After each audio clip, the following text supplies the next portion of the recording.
Bonjour, je suis Alice Quinn. Je vous lis pendant le confinement des extraits de mon roman Maldon au Festival de Cannes. C'est un rendez-vous quotidien aux alentours de midi. Je vous rappelle qu'il s'agit d'une comédie policière réservée aux lecteurs qui aiment les lectures légères de pur divertissement. Le but, c'est de se détendre, d'oublier quelques minutes par jour ce que nous vivons en ce moment. J'ai appris par exemple ce matin que le Festival de Cannes était annulé pour raison de coronavirus, ce qui me semble absolument logique. Et ça tombe bien puisque avec Rosie Maldon, nous allons au Festival de Cannes. Alors je vous propose de remplacer le vrai 73e festival par celui complètement fictif de mon roman Maldon au Festival de Cannes. Alors aujourd'hui, nous sommes le samedi 21 mars 2020. Il s'agit de la lecture numéro 3. Hier, vous avez vu Rosie sur le rond-point protéger un visiteur, un ancien footballeur devenu acteur.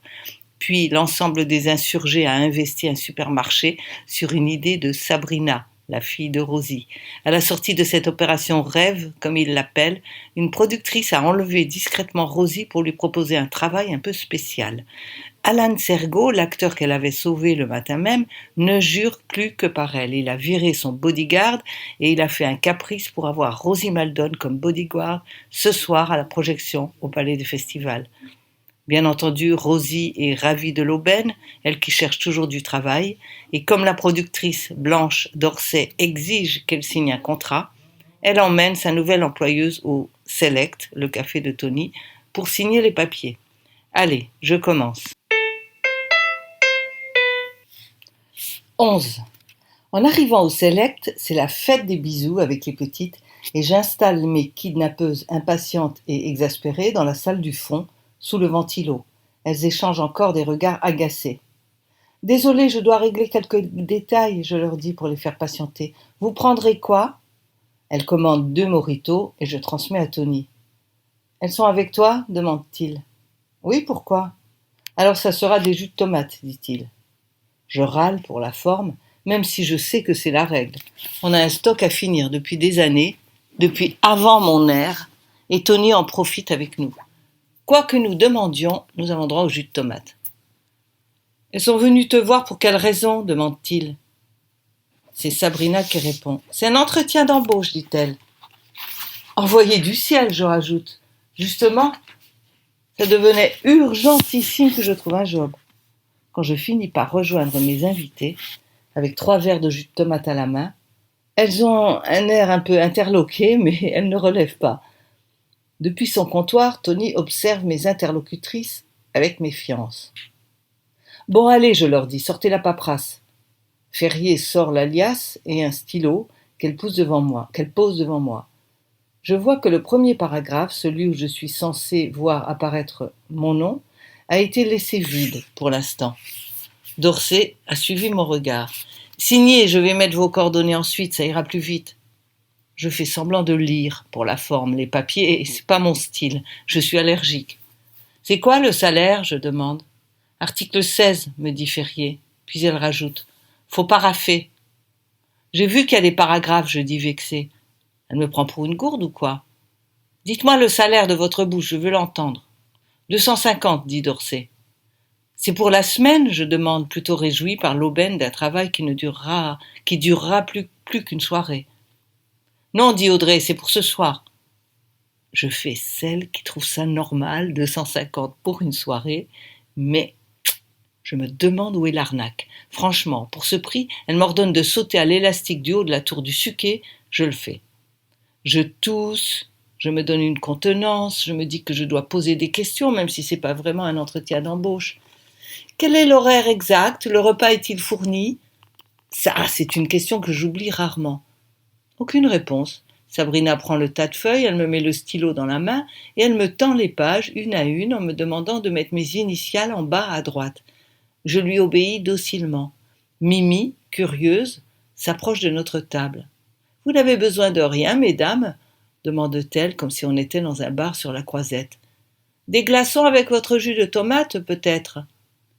Les 2 femmes jettent un regard vers leur verre, non entamé, vers la serveuse intrusive, vers Sabrina et moi, puis elles échangent un regard désabusé.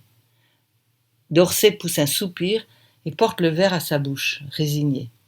J'arrive à la dernière page, j'écris lu et approuvé, comme on me le demande, et je trace un gribouillis. Blanche d'Orsay se saisit du contrat, essaie de déchiffrer ma signature. C'est quoi votre nom demande-t-elle en sirotant son jus de tomate. Je dois le mettre au premier article. Maldon. Je sais pas ce qui lui prend. Tout à coup, elle manque s'étrangler quand elle entend mon nom. Elle a un hoquet, devient livide sous son fond de teint, pose son verre brusquement sur la table, ce qui éclabousse tout de taches de sang, se lève en faisant racler bruyamment sa chaise, puis se rassoit tout aussi brusquement et se met à me fixer d'un air abruti. « Quoi, qu'est-ce qu'il y a ?» je demande, sur un ton coupable. « Qu'est-ce que j'ai encore fait ? C'est interdit de s'appeler Maldon ? Je m'en passerai volontiers, c'est un nom qui porte malheur. C'est comme ça, j'y peux rien. Vous voulez voir ma carte d'identité ?» Elle tousse, se compose un maintien rigide, prend un air pincé, en commençant à écrire mon nom dans la partie manquante. « Non, non, pas besoin. Prénom ? Rosie. » Alors là, c'est carrément la Bérésina. Elle suffoque, se relève en accéléré et fonce aux toilettes. « Je reviens, dit-elle d'une voix altérée. Médusées, on reste toutes les trois autour de la table à échanger des regards interloqués. « Ça lui arrive souvent ?»« Je sais pas, dit Audrey.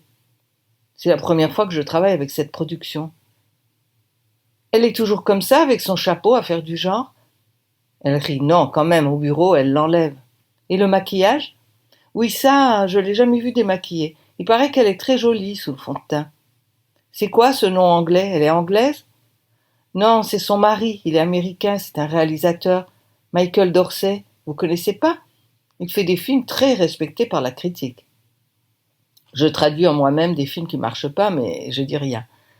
« Non, je connais pas. »« Remplissez le contrat à sa place, ça ira plus vite, mettez mon nom. » Elle veut toujours remplir les blancs des contrats elle-même. Ne me demandez pas pourquoi. Une manie. Raide comme un piquet, la grande dame revient vers nous en tout sautant. « Excusez-moi, une urgence. Bon, nous en étions où ? Ah oui, quelle est votre adresse ?» Sa réaction m'a rendu un peu parano. Alors je lui dis qu'elle n'a qu'à écrire l'adresse du Select. Le courrier me parvient et puis je passe tous les jours. Maman, c'est plus simple de donner l'adresse de la caravane près de la gare désaffectée. C'est plus officiel pour un contrat de travail. Je crois pas vraiment, Sabrina. Je ne veux pas lui faire les gros yeux car c'est elle qui a raison. Moi j'ai juste la méfiance chevillée au corps. Ce n'est pas quelque chose de bon à transmettre. Je ne suis pas contente car maintenant ce drôle de clone de Madame de Fontenay sait où j'habite.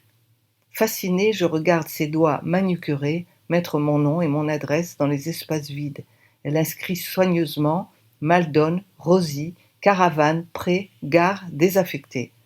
De temps en temps, elle m'observe entre ses fossiles tout en écrivant. On dirait qu'elle veut me photographier et m'enregistrer dans son disque dur. Je sens que je fais une connerie. En allant travailler avec ces gens, ils ont l'air complètement déphasés. Elle m'a épinglée, c'est sûr, elle m'a enfermée dans une cage, je le sens. « Tu vas aller au festival ce soir, maman ?» me demande Sabrina, toute fière. Elle court vers le comptoir. « Maman, elle a signé, elle va au palais du festival de Cannes ce soir. » Je baisse les bras, c'est bon, advienne que voudra le destin. Je remarque que la Blanche, non contente de m'observer comme un insecte, suit Sabrina des yeux aussi, et se penche même en avant pour essayer d'apercevoir à qui Sabrina parle. Elle est passée d'une complète indifférence à un intérêt appuyé envers tout ce qui semble me concerner depuis qu'elle sait mon nom. C'est vraiment étrange. Je me penche en avant par-dessus les documents. « Écoutez-moi bien, Madame Dorsey Blanche, je ne suis pas votre chose, compris ? Pas d'entourloupe avec moi, sinon vous le regretterez. Je ne vous appartiens pas sous prétexte que j'ai signé sur votre bout de chiffon. » Elle continue, imperturbable, en me demandant mon numéro de sécu. « Bon, c'est fini là ? On se retrouve à l'hôtel à 21h ? Non, j'ai oublié de vous dire. Votre travail commence certes à 21h, mais il faut que vous veniez tout de suite avec nous. Nous ne parvenons pas à faire sortir Alan des toilettes. Il n'écoute même pas sa partenaire, Paloma. Or, il faut qu'il s'habille, qu'il se maquille, etc. Ils doivent faire leur entrée ensemble ce soir. Et tant qu'il ne vous aura pas vu, il ne croira pas que nous vous avons engagé. La confiance règne chez vous. On a l'habitude avec les gens célèbres, ils ont tous leurs petites fixettes. Vous avez de la chance, je la rassure, je suis un peu psy sur les bords. Elle me regarde en haussant les sourcils. Je me demande comment elle fait ça. En haussant un sourcil, pardon. Je me demande comment elle fait ça. Léo se pointe tout excité en criant: Cri-cri, cri-cri, je peux venir avec toi au festival? Hein? Tu as besoin d'un cavalier, non? Pourquoi ce jeune homme vous appelle-t-il Cri-cri? Demande la Blanche sur un ton méfiant. Vous n'êtes pas Rosie Maldon? Si, si, je préfère qu'on m'appelle Cri-cri, c'est tout. Il n'y a que ma mère qui a le droit de m'appeler Rosie. Le regard de la productrice se fait soudain vague, un brin nostalgique, et elle se perd dans des pensées lointaines pendant que je réponds à Léo. Désolé, c'est pas possible, Léo. C'est pour un boulot. Je suis obligée d'y aller seule. Tu pourrais ramener les enfants à la caravane et t'en occuper ce soir. Tu dors chez moi? Je sais pas quand je rentrerai. C'est pas vraiment cool, dit-il. Tu sais que je fais du montage en mon BTS audiovisuel. Ça serait canon si j'allais à une vraie soirée au palais. C'est toujours toi qui vas au truc important, au yacht club pour Caron et maintenant là pour le film de Dorsey avec Alan Sergo et Paloma Girard.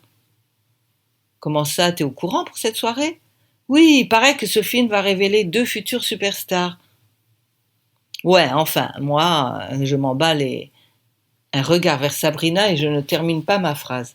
La productrice et la chargée de com se lèvent et vont régler les consos au comptoir à un Tony boudeur. Il a tout écouté et il n'aime pas quand je m'éloigne trop de son café. Je l'entends qui demande: c'est pas dangereux ce boulot que vous lui proposez? Vous avez vraiment personne d'autre pour faire le bodyguard? C'est qui ce type-là, ce Sergo? Vous le connaissez pas? Si, je le connais, c'est le footballeur le plus naze de la planète.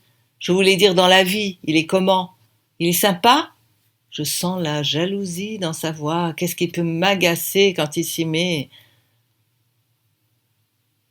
Enfin, c'est ce qu'on dit sûrement pour faire de la pub, continue Léo sur sa lancée en parlant du film de ce soir. Tout ce que je constate, je lui réponds, c'est que je vais être hyper bien payée pour me pavaner en paillettes sur le tapis rouge, à faire un boulot que je sais pas faire, donc que je ne vais pas faire. En un mot, à rien faire. C'est étrange ce que tu dis, Cricri. Oui, c'est vrai, mais tu apprendras que de toute façon, comme disait Mémé Ruth, il faut d'abord dire oui à toute proposition de travail et après seulement te débrouiller avec ce qu'on te demande. Oui, enfin, ta Mémé Ruth, on sait bien qu'elle mentait comme un arracheur de dents. C'est vrai. De toute façon, ce qu'il y a de mieux après le boulot, c'est les vacances, non? Le problème, c'est qu'on n'a pas de boulot. Non, le problème quand on n'a pas de boulot, c'est qu'on n'a pas non plus de vacances, contrairement à tous ceux qui pensent que les chômeurs sont tout le temps en vacances. Qu'est-ce qui t'arrive, Cricri, tu penses? Je hausse les épaules devant son sarcasme et je crie à mes nouvelles employeuses. Attendez-moi, j'en ai pour 1 minute. Léo a déjà compris et quand je lui tends la main à plat en lui faisant les yeux du chat poté dans Shrek, il me tend, résigné, son téléphone. Je tapote rapidement quelques mots pour prévenir mes âmes sœurs du site de rencontre que je serai injoignable jusqu'à demain et je n'attends pas la réponse. Puis je rejoins les 2 Parisiennes. Les jumelles me sautent au cou et ne veulent pas me lâcher. Sabrina me glisse à l'oreille. T'inquiète, maman, j'irai au débriefing de l'opération Rêve tout à l'heure et je te tiens au courant. Je regarde ma fille avec inquiétude. Tu peux y aller, mais avec Léo, compris? Elle plisse les yeux pour me rassurer, comme Pastis quand il me joue son air entendu plein d'amour, et je dois me contenter de ça comme promesse.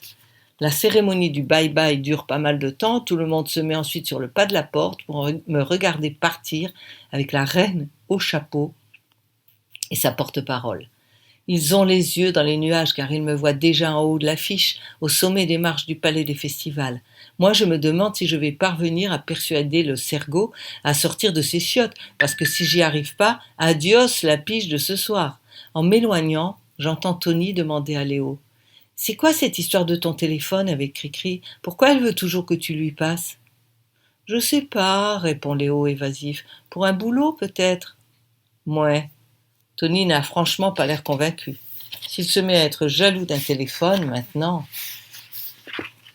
La Tesla met 3 plombes à traverser le carré d'or, c'est bouché de partout, ils ont changé tous les sens des rues et la croisette est carrément barrée. La Blanche a l'air de savoir comment faire. Elle prend un itinéraire tarabiscoté et se trouve pile derrière le Majestic, dans une petite rue encombrée. « Vous connaissez bien Cannes ?» je lui dis. Elle me fixe, hésitante, avec son sourcil relevé. « Jeune fille, figurez-vous que j'ai vécu ici, il fut un temps. »« Ah oui ?» Dans le fond, je m'en fiche royalement, mais par politesse, je lui pose la question qu'elle semble attendre. « Et vous avez quitté la région pour quelle raison ?»« Des histoires de famille. »« Ah oui ?» Décidément, je me répète. « Ce sont des choses qui arrivent, on ne contrôle pas tout dans la vie. »« Vraiment ?» je lui rétorque, piqué. « Moi, oui, je contrôle tout. » Et je descends de la voiture qu'elle a stoppée devant l'entrée-service. Un petit jeune, Car Park Valet Service, à casquette, fonce vers elle, attend qu'on soit toutes descendues et lui pique ses clés. Mon premier réflexe est de crier au voleur, mais j'ai fini par piger que le type va juste aller garer la Tesla pour elle. À ce moment-là, une berline de location grand luxe se pointe et une petite jeune fille, toute intimidée, en descend. Elle regarde autour d'elle, un peu perdue. Le chauffeur fait un signe au groom qui s'avance vers elle. Je la vois d'abord de dos, mais quand elle se tourne, je reconnais Vanessa, notre petite gilet jaune de la DAS. « Vous venez pour l'audition ?» lui demande le car park serviceman. Elle hoche la tête, toute contente. « Oui !» Elle tend un carton qu'il saisit avec une expression désolée. « J'ai rendez-vous !» dit-elle. « Suivez-moi, c'est par ici. » Il la devance, d'une démarche résignée. Je me demande pourquoi il a eu l'air si déprimé quand il lui a parlé de son rendez-vous. Cette petite scène m'a un peu déconcentrée. Je voulais lui faire un signe, mais je n'ai pas eu le temps. Et je constate que la blanche n'a pas apprécié ma remarque de tout à l'heure sur le contrôle de sa vie. On dirait qu'elle veut me semer. Elle avance au pas de course devant nous. Audrey, craignant que je me débine, m'attrape par le bras et me guide dans les détails du palace. Nous prenons l'ascenseur sans un mot, en même temps que Vanessa. Je n'ose rien lui dire. J'ai l'impression qu'elle ne m'a pas reconnue. Elle a l'air un peu angoissée et surexcitée. Le trac de son audition sûrement. Ou alors elle veut pas me voir. Nous nous retrouvons toutes au 3e étage. La gamine nous quitte à la chambre 320. Quelques portes plus loin, une immense banderole verticale sur trépied affiche un film. En grosses lettres, Lion Queen Productions. Lion Queen Productions. C'est le nom de la boîte de Blanche Dorsey. Alors, il y a écrit sur l'affiche, Lion Queen Productions présente Love Soccer. Il y a aussi 2 noms d'acteurs en gros, Alain Sergo et Paloma Girard. Ferrier, pourquoi ce kakémono est-il toujours de travers, bougonne Blanche Dorsey? Elle a mal à la gorge ou elle parle japonais, je demande. Personne ne me répond. Nous avançons de quelques pas. Au moment où nous allons entrer, la porte s'ouvre et un type en sort. Un salut rapide. Je fonce à la presse, dit-il à personne. Nous entrons dans la fameuse immense suite, plus exactement dans un salon, encombré de mallettes, d'ordis, de matériel de tournage, de tenues de soirée et de tables remplies de victuailles. Un peu comme sur le rond-point, mais pas dans la même catégorie. Dès que la porte est refermée derrière nous, quelqu'un l'ouvre de nouveau et se précipite vers un bureau en disant « Il faut que j'imprime cet email et je repars ». Ce n'est pas seulement une suite encombrée de matériel de tournage. En réalité, c'est un moulin. Ça rentre et ça sort, ça circule, ça se croise, sans dire bonjour. Chacun est perdu dans ses pensées, qu'il exprime en général à voix haute. Je ne suis pas bluffé par le luxe de la pièce. Je connais déjà, j'ai vécu quelque temps moi-même dans un palace, dans une vie antérieure. Si la Dorsey croit m'épater, elle se fourre le doigt dans l'œil. Ce qui me sidère ici, c'est plutôt l'ambiance, survoltée, excitée. Une ruche en période de récolte, une fourmilière dans laquelle un méchant gosse a donné un coup de pied. La sortie du métro à Wuhan à l'heure de pointe, avant et après le confinement du coronavirus. Pourtant, il n'y a aucune impression de désordre. Chacun a l'air d'avoir sa tâche précise et urgente à exécuter. J'essaie de comprendre à quoi il joue, je ne vois pas. Je fais ma blasée et je me dirige vers le mini-bar. Je rafle des cacahuètes, une mignonnette de rhum punché, histoire de prendre mes marques. Et comme je veux faire bonne impression et montrer qu'elles ne m'ont pas engagé pour rien, je demande où sont les toilettes pour aller parler à Sergo.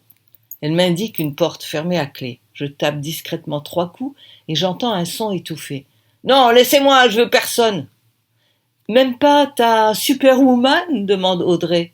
« Pourquoi tu dis ça? Elle est là ?» Avant qu'elle ne réponde, je prends la direction des opérations. « Oui, je suis là, monsieur Sergault. Qu'est-ce qui vous arrive? Vous n'avez pas envie de profiter de votre heure de gloire? Je les emmerde tous. Je suis un mec libre, moi. Hors de question que j'aille me faire trucider par une bande de mal embouchés. Je les connais. » Il serait pas un peu parano? Laissez-moi entrer, qu'on discute. Un silence et on entend le bruit du verrou. J'ouvre la porte et je me faufile. La Dorsey, qui essaie de se glisser avec moi dans la salle de bain, se voit refoulée. 13. Sergault, les yeux injectés de sang, l'air d'un fou, referme la porte à clé et s'adosse pour m'observer comme s'il voulait être bien sûr que c'est moi. Comme il ne dit rien, j'attends un peu moi aussi. Il paraît que c'est toujours celui qui parle le premier qui perd. J'ai beau le savoir, je finis par rompre le silence. Bon, c'est quoi ce cinéma-là, monsieur Sergault? Allons, c'est vrai que vous voulez que moi comme garde du corps? Il est où le mec de ce matin-là, le gros baraquet? Ce naze, je l'ai fait virer, trop nul. C'est quoi votre nom? Cri-cri. Cri-cri, c'est vous que je veux. Si vous êtes à mes côtés, j'irai au bout du monde avec ma fiancée de l'autre côté, bien sûr. Parce que vous pensez que moi, je vais pouvoir remplacer ce gros balèze? Faut pas pousser mémé quand même. J'ai aucune formation dans ce domaine et en plus, j'ai pas fait d'art martial. Faux. Comment ça? Je vous ai vu ce matin. Vous lui avez mis un coup de latte en plein dans le mille à l'autre taré qui voulait ma peau. Je ne sais pas à quoi vous jouez. Je ne comprends pas pourquoi vous vous dénigrez comme ça. Et puis, vous êtes là pourquoi? Ferriel m'a envoyé un SMS que vous avez signé le contrat pour ce soir. C'est vrai ou pas? C'est vrai, mais à vous, je veux dire la vérité. Je préfère. Et puis, au fait, pourquoi vous voulez des gardes du corps? C'est pas un peu frime comme attitude? Alors là, je craque, c'est quand même incroyable. Personne ne veut me croire que j'ai besoin de protection. Ni Ferrier, ni les Dorsey, ni même mon agent Berne, Paul Berne. Vous le connaissez? Non, pourquoi je devrais? C'est l'agent le plus puissant en France, un vrai bol de l'avoir, c'est grâce à Paloma. Bref, lui aussi il me traite de parano. Un agent, c'est là pour vous soutenir, non? Vous avez peur de quoi? Vous n'êtes pas si connu quand même, c'est vrai quoi, vous n'êtes pas Daniel Craig. Peut-être. Pourtant, je me sens en danger de mort. C'est l'environnement. Vous voyez trop de films, vous. Ah oui, et ce matin, vous avez vu ces types? Ils voulaient ma peau, non? Écoutez, n'exagérons rien, je les connais, ils ne seraient pas allés bien loin. Enfin, si vous le prenez comme ça et si vous me dites vraiment qu'il y a un danger, alors j'aimerais mieux si vous faites venir 2 zigotos en plus, des vrais, des pros. Celui de ce matin, puis un autre en plus aussi. Ça me rassurerait. Comme ça, moi je suis rassurée, vous aussi puisque je suis là, Blanche Dorsey aussi puisque vous venez à la projection, et tout le monde il est content. Ça vous irait comme ça? Et la fête? Quoi la fête? Il y a une énorme soirée sur la plage après le film. Vous venez aussi, c'est trop chaud. Vous vous rendez compte, sur une plage, n'importe quel porte-flingue pourra s'approcher de moi et me dézinguer. Vous vous croyez dans les tontons flingueurs ou quoi? Je rigole pas en tout cas, je risque gros. Vous vous rendez même pas compte, ils sont prêts à tout. Qui ça? Pourquoi? C'est depuis que j'ai pris cette décision. Je fais des cauchemars épouvantables. Quelle décision? Je peux encore rien dire, c'est top secret, ça a un rapport avec mon mariage. Vous êtes marié? Justement non, pas encore. Je regrette pour la fête de ce soir, mais on m'a dit que c'était seulement pour le film, pas pour la fête. C'est pas le même tarif. Vous avez mal regardé le contrat. C'est pour 5 heures de présence, sans précision de lieu ni d'événement. C'est moi qui ai demandé ça à Audrey. Ça commence à 21h. Vous faites pas de mouron, je serai rentrée avant 2 heures du matin. J'ai pas que ça à faire, j'ai un truc à écrire. Maintenant que j'ai un pied dans le cinéma, je vais pas me contenter de faire l'acteur. Je vais écrire sur les coulisses du monde de foot et ça fera un scénario de série. Je vois d'ici le super carton au box-office. Il grogne quelque chose et il se met à pianoter sur son portable. C'est que j'en ai vu des magouilles, je peux vous le dire, parce que le petit Sergault, le naze, il compte pour du beurre, on peut tout dire, tout faire devant lui. Vous savez quoi, Cricri? Ne jamais sous-estimer. Personne, c'est le grand secret. Justement, à ce propos, j'aimerais bien que vous les gardiez pour vous, ces secrets, parce que moi, j'ai 3 gosses, j'ai pas du tout envie d'en savoir plus sur le monde du foot. 3 gosses? À votre âge? Oh, bon, ça va, qu'est-ce que vous avez tous? C'est comme ça et puis c'est tout, cherchez pas à comprendre. Et je suis plus vieille que j'en ai l'air d'ailleurs. Il continue à marmonner tout seul comme s'il ne m'entendait pas. Ils l'ont fait exprès, ça c'est sûr, pour me donner une leçon. Je pète plus haut que mon cul, c'est ça qu'ils veulent me dire. Je suis coincée maintenant, je peux plus faire machine arrière. Et puis je l'aime trop, mais quel con. Et voilà, je suis cuit. Ils ont des ramifications jusque dans les gilets jaunes, c'est dingue. On dit que l'amour rend aveugle, en vrai, ça rend con. Il prononce ces suites de mots sans queue ni tête, à toute vitesse, et je me demande où il veut en venir et s'il a encore vraiment toute sa raison. Monsieur Sergault, je les connais bien, les gilets jaunes. Vous m'avez vu avec eux, n'est-ce pas? Oui, et alors? Vous êtes au courant? Vous connaissez la taupe? Il n'y a pas de taupe chez nous. Les gilets jaunes, ils sont pas fichus ni de s'organiser, ni de tomber d'accord sur quoi que ce soit. Et ils ont assez de soucis comme ça pour boucler leur fin de mois. Peut-être qu'ils sont capables de le faire. En tout cas, ils ne le veulent pas. Alors franchement, comment vous avez dit, des ramifications, j'ai un sérieux doute sur vos sources. Sergault continue. Chaque fois qu'il dit mais quel con, il se tape le front avec le plat de la main. Il tourne en rond dans l'immense salle de bain en marmonnant cette litanie et je commence à m'ennuyer ferme.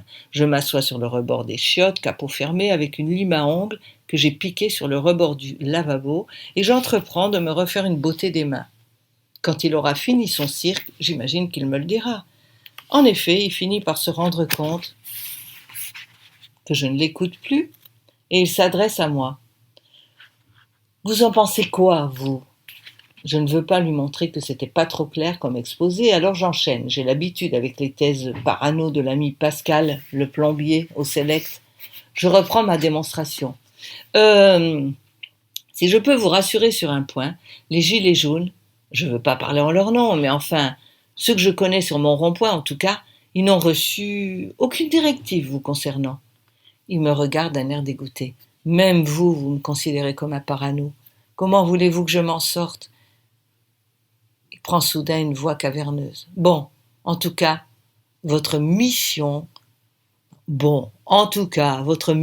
si vous l'acceptez, et le voilà qui éclate de rire. Non, faites pas gaffe, j'ai pas pu me retenir, je suis un peu déconneur, faut pas vous fâcher. Il pique un fou rire qu'il essaie de retenir, et comme j'attends que ça lui passe, il s'exclame. Oh, je pensais pas que vous étiez pisse-froid à ce point. J'aime bien être entouré de gaieté, moi. Tenez, je connais une super blague. Je la mettrai d'ailleurs au début de mon bouquin. Non, pitié, pas une blague. J'ai horreur des blagues et j'ai encore plus horreur de ceux qui les racontent. En Russie, quel spectacle peut rassembler plus de monde qu'un match de foot? Je fais un signe d'impuissance pour lui montrer que je ne comprends pas et que sa devinette est géniale puisque je ne trouve pas la réponse. Il se plie en deux de rire. L'exécution publique de l'entraîneur russe. Ça me fait pas rire du tout, j'en étais sûre. J'attends poliment qu'il finisse de s'esclaffer. Il me regarde, répète plusieurs fois la fin en essayant de me faire comprendre ce qui est drôle, puis il renonce. Bon, vous restez juste à côté de moi tout le temps ce soir, ok? Je vais prévenir Paloma, qu'elle soit pas jalouse. Paloma Girard? L'actrice qui joue avec vous? Pourquoi elle serait jalouse? Oui, Paloma Girard, vous voulez que je vous dise le vrai secret? Non, je vais vous le dire quand même, vous le répétez à personne. Hein. Paloma et moi, on s'aime. Ce film est très important pour nous. Il est la clé qui va nous libérer de notre chaîne. Je veux rien savoir, dis-je en bouchant mes oreilles des deux mains et en chantonnant la la la la la la la la. Personne ne le sait, c'est un secret pour l'instant. Vous savez qui elle est vraiment, n'est-ce pas? La la la la la la la la. Et si ce soir vous êtes à mes côtés, vous pouvez être sûr que demain, tous les journaux People diront que vous êtes ma poule. Et Paloma va piquer une crise. Pfff, n'importe quoi, vous n'êtes pas mon genre. Il a l'air un peu vexé. Faut dire que j'ai exagéré parce qu'il est pas mal. Mais j'aimais pas le tour que prenait notre conversation. Et votre fiancée, elle sera là aussi, elle verra bien qu'il n'y a rien entre vous et moi. Il me fixe avec reproche. Ok. Je reste à vos côtés tout le temps. Et c'est tout ce que vous voulez que je fasse? Oui. Vous ouvrez bien grand vos yeux et vos oreilles, et si vous remarquez le moindre truc louche, vous me prévenez, et on se couche tous les trois, ok? Comment ça, on se couche? Il serait pas en train de me proposer un plan à trois, ce pervers. Ben oui, on se met à plat ventre par terre pour éviter les balles perdues. ou pas. Et soudain, comme si ce n'était pas à cause de lui qu'il venait de perdre du temps précieux, il ajoute sur un ton de reproche: Bon, c'est pas tout ça, on a du pain sur la plancha. Il vous faut une tenue de soirée. Il se dirige vers la porte. Et voilà, c'est fini pour aujourd'hui. Rendez-vous demain.